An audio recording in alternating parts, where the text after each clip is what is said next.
Oh, ha ha.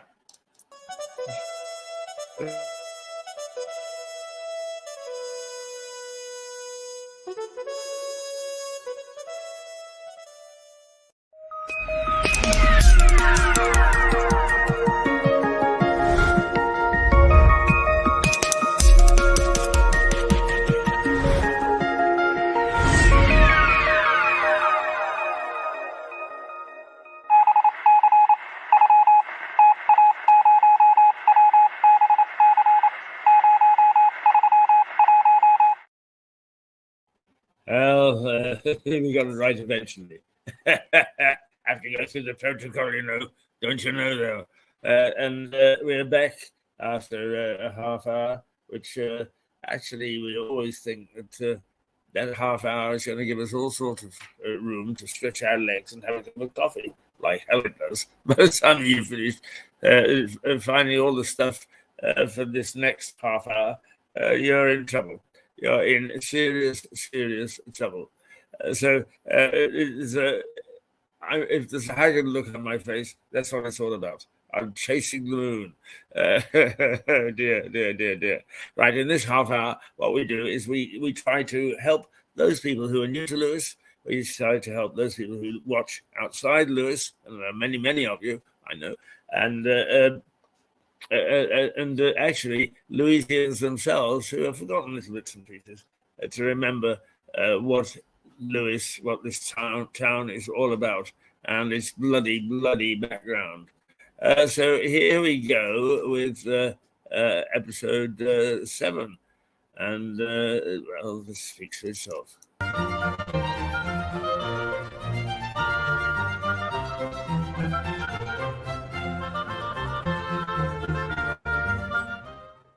In the centre of Lewes is a war memorial, a monument to the dead of 2 world wars.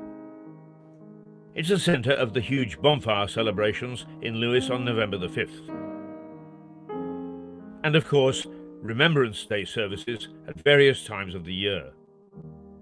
But it also sits in the middle of an old square, which was surrounded by inns and hotels, the centre of social life in the town over almost 6 centuries. The White Hart we've already talked about, but the Crown and the Star both have fascinating histories. The Star Inn was a luxurious hotel used by royalty and gentry from the 14th century, when it was an inn owned by the Southover Priory. Parts of it are still there, disguised now as Lewes Town Hall. The inn was originally used to shelter pilgrims travelling to either Canterbury or Chichester, but it soon outgrew its clientele, and especially after the priory was torn down. In the 16th century, it started to get a reputation for its fine cuisine. By the mid-1600s, bishops and poets were praising it for its food and wine. There was, of course, the Black Spot in the time of Queen Anne, when the cellars were used as dungeons to hold some of the martyrs as prisoners, as they waited to be burned at the stake. By the mid-1700s, it was the scene of social gaiety. A monthly supper and ball were held each month throughout the winter, and the Prince Regent used it to hold dinner parties after attending the Lewes races. It is also said the Prince used it for other purposes, meeting young ladies there incognito, presumably for affairs of the heart. In the late 1800s, its clientele had changed, and it was the farm owners who held sway. Their weekly market luncheons were used for heavy social activity until eventually the premises were bought by Lewes Council. They turned it into a town hall late in the 19th century, and this it still is. But the changes have been considerable, and the present town hall is barely recognisable from the outside as the great inn which housed the social elite of Lewes. But the town hall is still a centre of social life, used for parties and dinner dances, and important civic events, such as the exhibition featuring the Rodin statue, The Kiss. Once banned from Lewes, but welcomed back with open arms for a brief stay. The Crown Hotel is almost next door and is still extant. Although it has struggled recently to achieve former glories, It was built in the reign of Charles I and was originally called the Black Lion. It changed its name to the Crown in 1790, and the Crown it has remained until this day. In its better years, it received visits from royalty, King George IV, and there is no suggestion that he was with a young lady. There's a little bit of modern history, though, to add to the Crown. When I first came to Lewes, there was a chap called Tony Burton here who befriended me.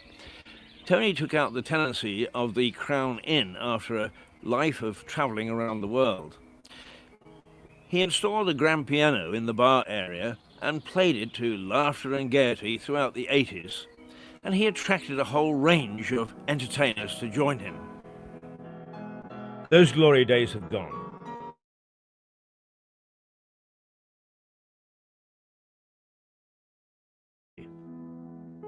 When Henry VIII had the priory pulled down, his hatchet man, Thomas Cromwell, grabbed a mansion house nearby, which had been owned by the priory.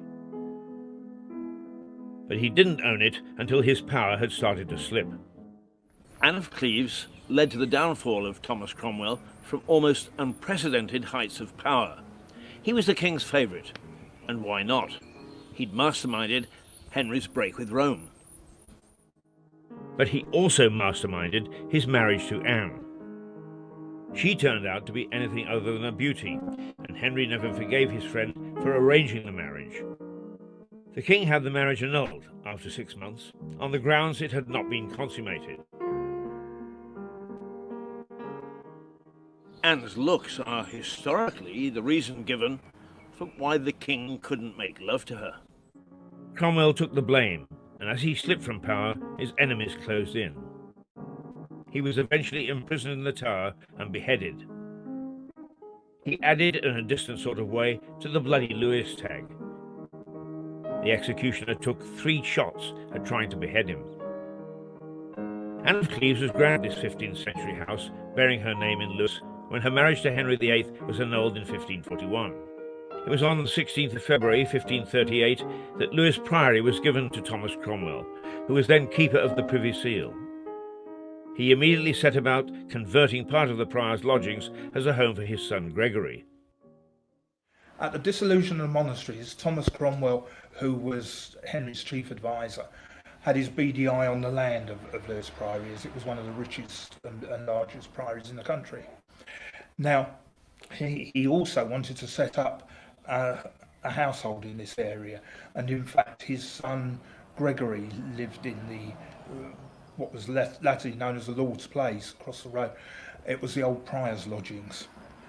But he certainly became Lord of the Manor of Southover when he got all the Lewes Priory lands off of the Priory. Well, the Priory was closed down and demolished, and they did a pretty good job of that by banging posts underneath the foundations and setting fire to them to bring that down. So, as I say, Cromwell's had this as part of his portfolio of properties. So he sent Holbein out to the famous picture, of which we've got a copy out in the hall there, to do paintings of possible, which included Christine of Denmark, but also Anne of Cleves and her sister. Henry liked the picture, so said, right, okay, we'll go ahead with it. You know, I suppose it was a bit of a like online dating in Tudor times. The painting was supposed to be a fairly good likeness of her. She has got fairly heavy eyelids. She tended to wear the heavy German style of clothes, which wasn't the sort of flighty sort of stuff, French stuff that Anne Boleyn and the likes would have worn. She was very pragmatic, in as much as she agreed to the annulment of the wedding, and because of that, and you know, it's been a bit of a long, circuitous way of getting around to it. To answer your question, the house here became part of the annulment settlement. Right. The Manor of Southover was one of 9 manors that she got in Sussex. She also, and by manor, we're not just talking about this house and the gardens around it. It's all the land that was providing for.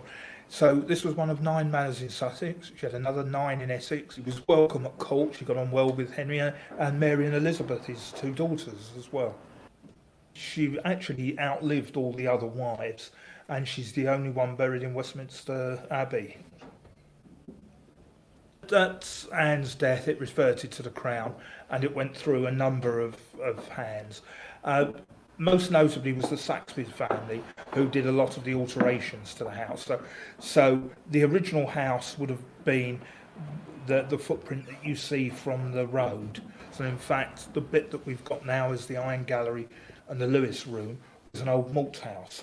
And eventually, Frank Verrill, who owned it, was on the council and was involved heavily with the Sussex Archaeological Society, presented it to the Society in 1925, and it's been a museum ever since then. Not much later, in 1603, one of the oldest monuments to Lewis' life began existence. Local lawyer John Rowe gifted a piece of land to the town. It was much later that the town worthies decided to put it to use. They created Pell's Pool, a public swimming bath, drawing the water from the spring under the land.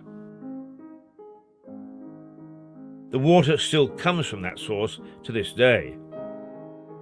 The cost of the project in the mid-1800s was £442, 5 shillings and 6pence, raised by public subscription. The name Pell's comes from an ancient word meaning pools. Again, it was the Priory that influenced this development. There was a series of pools nearby before even the Romans came to Britain. The Normans transformed these pools into fish ponds, and the Priory monks used them to rear swans, providing feathers for their quilts. They later drained the area to create water meadows, which included a paper mill.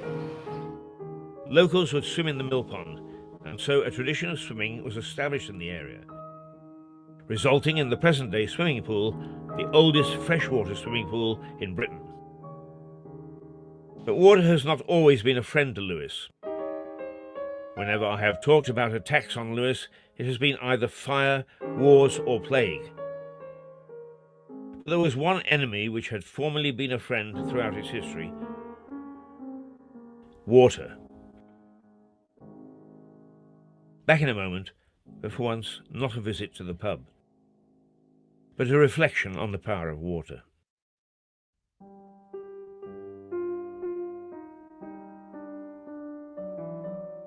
Lewis has always been subject to flooding, but the worst attack was in modern times, in fact, in the year 2000. The flooding was as serious as it was unexpected. 3 days of exceptionally heavy rain caused the River Ouse to spill over the top of its flood defences.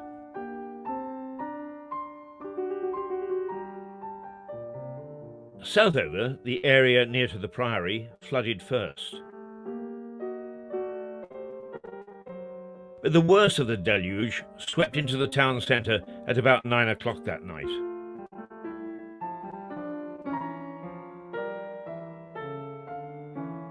I don't normally like to give what I call a shopping list of facts and figures, but the devastation was as severe as when the French raided the town in the 16th century.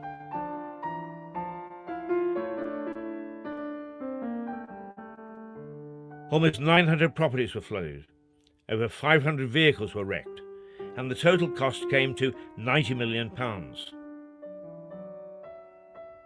More than 1,000 people were displaced. The town was cut in half for 3 days. But the true spirit of Louisians was put on show that night. Homes were opened to the displaced. Elbow grease took over, and the task of repairing the town began almost immediately.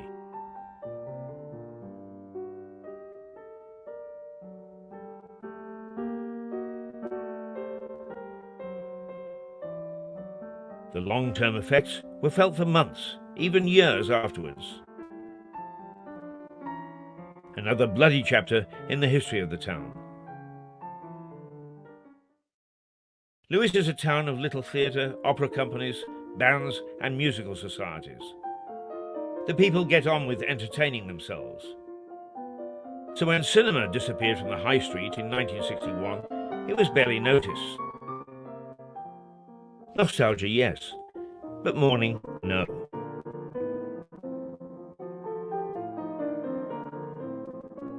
The townsfolk got cracking, and films were shown in a local abandoned church and the little theatre premises. A local radio station gave limited broadcasts for the week of Bonfire, and another week for a now-defunct Lewis Festival in 1997.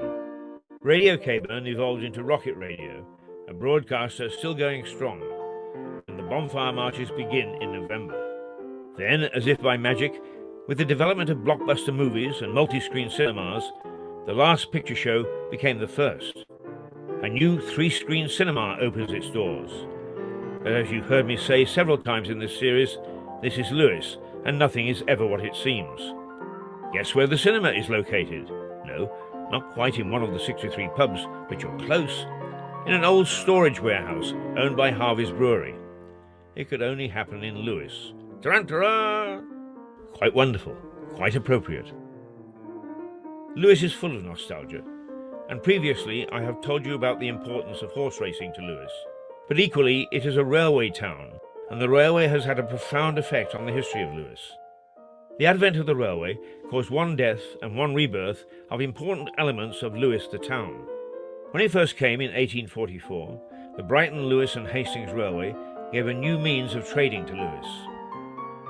The port had seen a huge amount of activity as the foundations of the new railway lines demanded clay.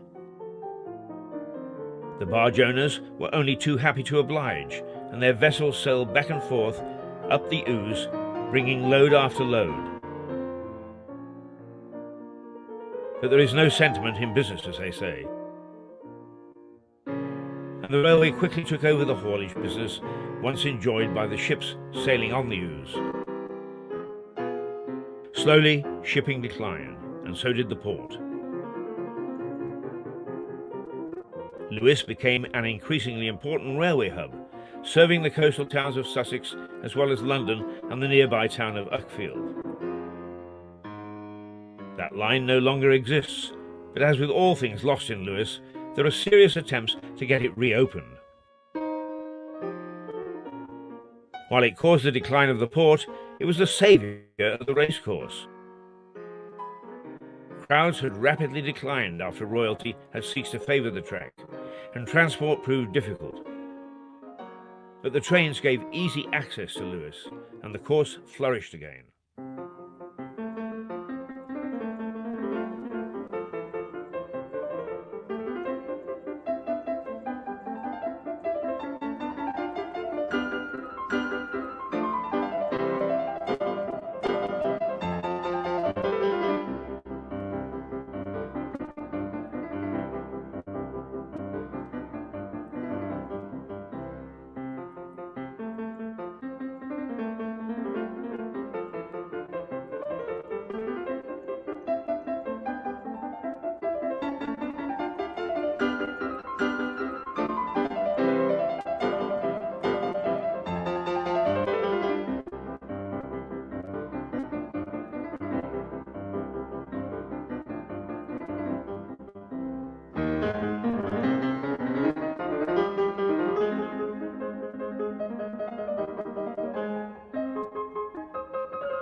The recording of those races is almost as old as I am.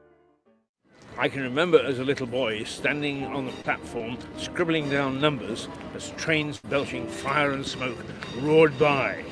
Well, those days have gone, but the importance of the routes emanating from Lewes have not.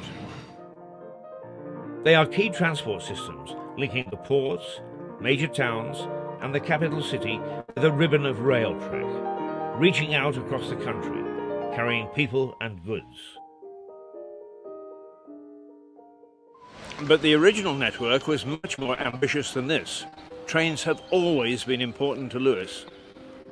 And so, let me use the phrase again. This is Lewes, and nostalgia reigns. Around the country, steam enthusiasts have saved miles of track and hundreds of steam engines for posterity. Lewes has done its bit by keeping the Bluebell Railway. The Bluebell, or to give it its proper name, the Lewes and East Grinstead Railway, ran between the two towns from 1877. It had 5 stations, but all of them were rural. The reason was that the railway was built to run near its benefactor, Lord Sheffield's estate, almost entirely for his own convenience.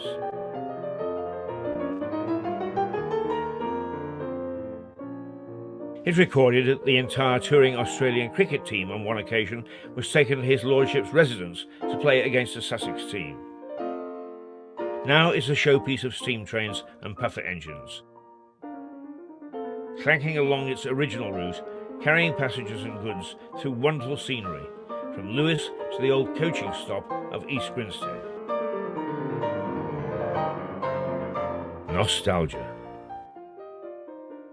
Time to say ta-ta again, but tonight, not to a pub, but in a cloud of steam.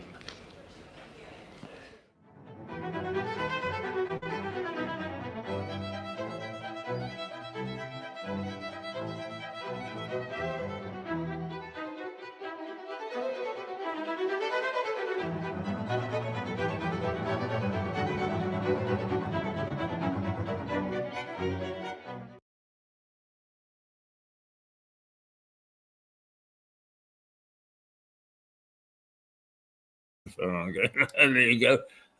So a little bit of more modern history of Lewes, but it continues.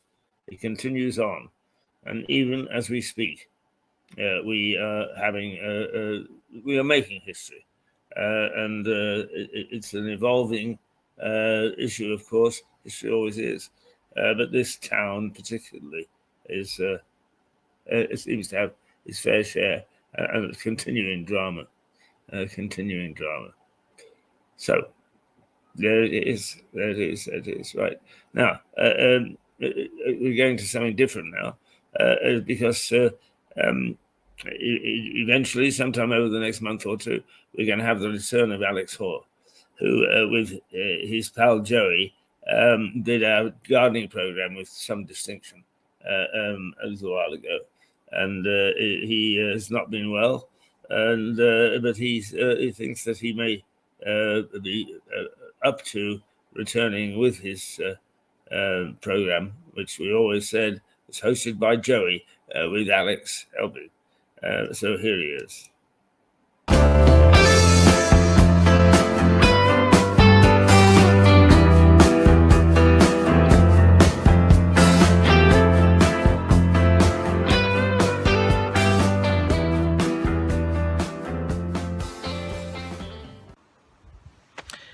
Hello, well we're back in Hailsham and it's a nice Sunday afternoon. Joey and I are back in the garden that we did a few months ago, the purple and white garden over in Hailsham, and you haven't seen it for a while. There's a lot of development that has happened in the last, must be about a month since I filmed here, if not maybe a bit longer. So in a moment I'll show you around and you can spin the camera around, you can see what's happening with the plants. But the most important thing today is that we're going to do a bit of harvesting. So the vegetables that we planted a load of marrows and courgettes, tomatoes, cucumbers. Some of them can be harvested now. In fact, we have been harvesting them, but today I'm going to show you some active harvesting. And we're also going today to tie in and tidy up some of the vegetables, because the tomatoes I haven't been over for a while. So they end up with these little side shoots that you have to take out in order to encourage the growth correctly. So I'm going to show you what I've got here, which is a very important little gardener's tool, which is a little tiny knife. And this little knife we use for cutting vegetables off of their stems. So like a little what they call them, scythe, I suppose. But it's very useful, certainly for cutting marrows, because you don't want to damage the rest of the plant when you're getting them off. So we're going to come out into where our marrows have been growing, and I don't know if you can see, but down here we've got a little cluster of 3. Well, I'm going to be honest, I do, to be honest, think that these are courgettes, and we've left them a little bit longer than they should have been, so they have turned into marrows. Obviously marrows and courgettes are different plants. However, it would appear that, I'm just going to cut this off while I'm talking, but it would appear that if you leave a courgette too long, it kind of turns into a marrow. So these are really nice. Just peeled. If you peel them, take out the middle, slice them up and boil them. And then have them with mint sauce like you would do with lamb. And actually I'm having these tonight with some lamb chops. We've got lamb chops, and the marrow will be lightly boiled until it goes translucent, and then the mint sauce goes over the marrow, and it just gives it an amazing flavour. The combination is quite fantastic. The other thing you can do with the marrow, which my mum has done for many years, and I must admit I haven't had for a while, but I certainly grew up on this, is stuffed marrow. So you get mincemeat, you can flavour it with whatever you want to, onions and all sorts of stuff. And you cut the ends off either end, take the middle out, where all the seeds and all the rubbish is, stuff it, put the ends back on, wrap it in foil and bake it in the oven. And then you slice it and eat it a bit like a sort of a meat loaf, but you get the marrow around the edge, so then have it with mashed potato. So that's another thing that you can do. So here we've got 2 different varieties here. So we've got this is a very light, these are light coloured, very light coloured. Well, I'm going to call them marrows, but I do believe that these are courgettes. You can see how that is more, this one's more of a courgette, and this one that we've grown out is more of a marrow. The thing is, they all taste the same though. That's the strange factor. So last weekend I took one of these home and we boiled it like you would a marrow, and it tastes exactly the same as the plants that you buy that are called marrows. So I don't really know. Maybe this is something for us all to Google and find out. Are marrows and courgettes really the same thing? But one's big and one's small. Now, also hidden in here are some dark green courgettes stroke marrows. We're not actually sure, once again, what they are. But I'm going to go down into the depths of here, and you will see that there are somewhere in here, if I can film them, you've probably just seen them, some big dark green ones. So I'm just going to cut these off as well. Okay, so here we are, dark green one. So once again, another courgette marrow. So I'm just going to get these out of here. And then, oh, here we go. There's loads more coming as well. So we've cut off all of our marrows now. There's obviously too much for us to eat, so I should be giving these away. Our peas and mange too we've been eating quite a lot of, but as you can see, they are now coming to the end of their season. There's nothing really left on here. There's a few straggly ones, but nothing worth eating. So we go into our greenhouse and see what's been happening in here. Once again, this is quite exciting because this is the first crop of cucumbers. So, as you can see, got one up there. We've got one hidden in there. I think there's another one over here somewhere. Another one over there. So, oh, and one little naughty dog. Joey, come say hello. Yeah, who's this? Here's Joey boy. He loves to be wandering around. I think he's lost his ball in here somewhere. Anyway, so what we're going to do is we're now going to cut down the cucumbers. So if I just pop you there, you might actually just be able to see me in action. There we go. So we're going to cut through there like that. First one. And then cut through there. Second one. And from here. Yep. Thanks, Joe. Third one, which is actually proper, fully fledged cucumber. We've got a lot more growing. Pick up again now. We've got a lot more growing, so we've got some little little baby ones. So another week or two, we'll have another crop of cucumbers. We've also got down here, hidden in the corner, 2 chili plants, which are just starting to show signs of chilies coming. And of course, behind me, you'll see the triffids that are tomatoes. So I've got to tie these up and thin out some of the leaves, because if you take the leaves off of the bottoms, then you encourage more light to get to the tomatoes themselves, because obviously sometimes the tomato can sit underneath the leaves, and then of course they don't ripen off fast enough. So we'll do that. I also need to climb up on top of my greenhouse today because there's a Virginia creeper which is growing along the wall.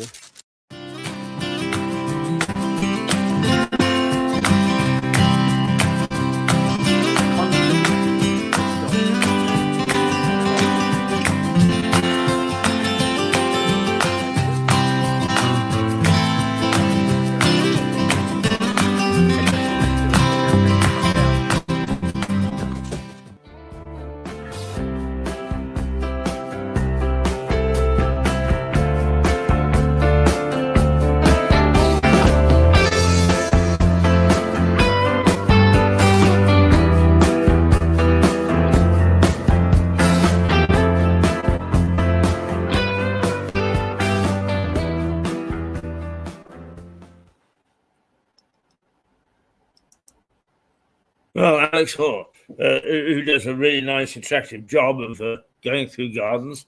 He's got a big project coming up, and the plan is to get him to take us through step by step that project, which is actually starting a small nursery.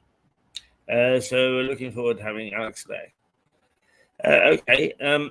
Now it is 10:03.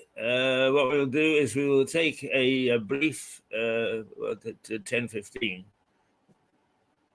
We'll take a break, and then we'll be back with a couple more interviews that you might find interesting. So for the moment, again, here we go, Toodle Pip.